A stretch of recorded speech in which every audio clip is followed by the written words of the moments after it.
នេះក៏បានយកទូរស័ព្ទថ្មីមកប្រើម្ដងទូរស័ព្ទមុននេះមានបញ្ហាធ្លាក់ទឹកហើយក៏ប្រហែលថ្ងៃហ្នឹងក៏បានបើក Facebook បើកអីមើលដែរមានបញ្ហាតិចក៏ជាប់រវល់ផងអីផង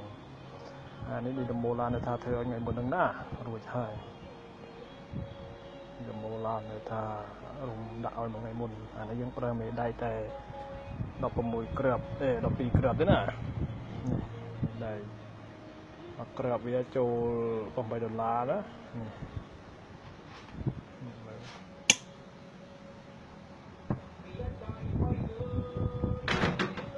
វាអាចលើកចំនួន10គីឡូបានណាអាហ្នឹងក៏ប្រភេទមេដៃដែលថាវាថ្លៃនេះយើងប្រើវាដល់12គ្រាប់ទេណាប្រើលេស៊ីនប្រើអីផងទៅក៏ចាក់ចូលកដាលវាហ្នឹងឲ្យវាដើម្បីជំនួសបូប៊ីនហើយក៏នេះមានឱកាសយើងវាស់ភ្លើងមើលបើថាស៊ីជុំយឺតវាត្រឹម300ជុំអីអាហ្នឹងភ្លើងវាចេញដល់100វ៉ុលណាអានេះយើងបវល់ដៃហើយនេះចូលដល់3ក៏បានដែរណាបើថាជុំលឿនណា3 4ក៏បានដែរយើងប្រើខ្សែគូ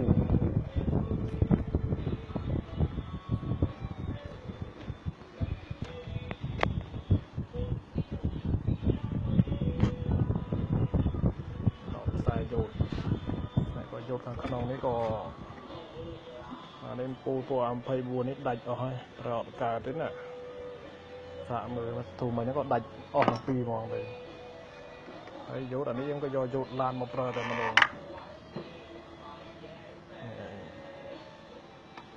នេះហើយចាំមើលយើងបវល់មើលទីមើលភ្លើង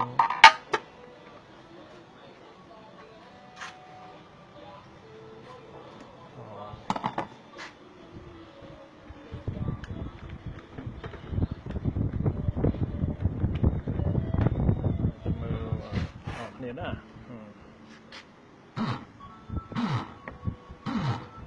មកបើចឹងណាឡើងបាន30-40ជុំដែរវល់ណាបើថាយើងបើចឹងមើលទៅវាញាត់ទេណាតឹងទីនេះឯងព្រោះយើងប្រើមេដៃច្រឹងក្រាប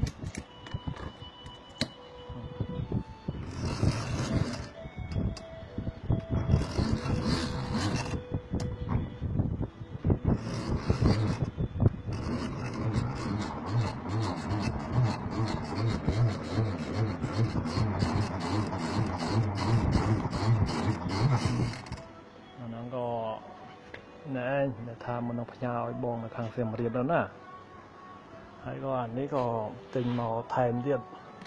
ហ្នឹងក៏មានគេកំងថែមទៀតមកគូតែម្ដងអានេះយើងប្រើមេដៃចំនួន16គ្រាប់ណាយើងប្រើមេដៃ16គ្រាប់ហើយតម្លៃវាក៏ថ្លៃជាងរបស់មុនដែរណាមុនយើងប្រើតែត្រឹម8គ្រាប់12គ្រាប់ទេតែអានេះយើងឆ្នៃប្រើ16គ្រាប់ម្ដងហើយក៏ប្រើខ្សែគូយើងរុំខ្សែប្រភេទខ្សែគូតែម្ដងណាឯងអាហ្នឹងក៏ថ្ងៃនេះក៏មានប៉ុណ្ណេះឯងបានដាក់ឲ្យមើលហើយរហូតដល់ក៏មានជាប្រភេទពូលដាក់ឲ្យមើលដែរប៉ុន្តែថ្ងៃនេះវាអស់ពូលវាខូចពូលវាដាច់ហើយចាំមើលយើងដាក់ក្នុងម៉ូទ័រស្វានជុំលឿនឲ្យមើលណា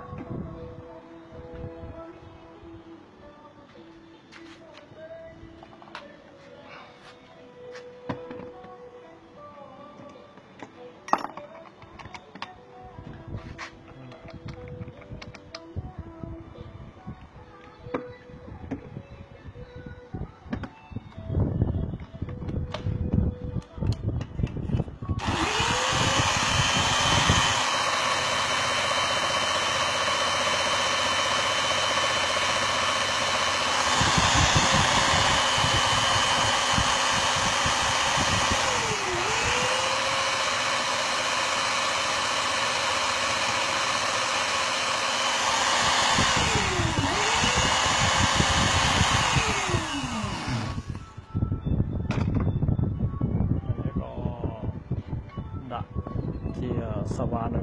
300ជុំ350ជុំ1នាទី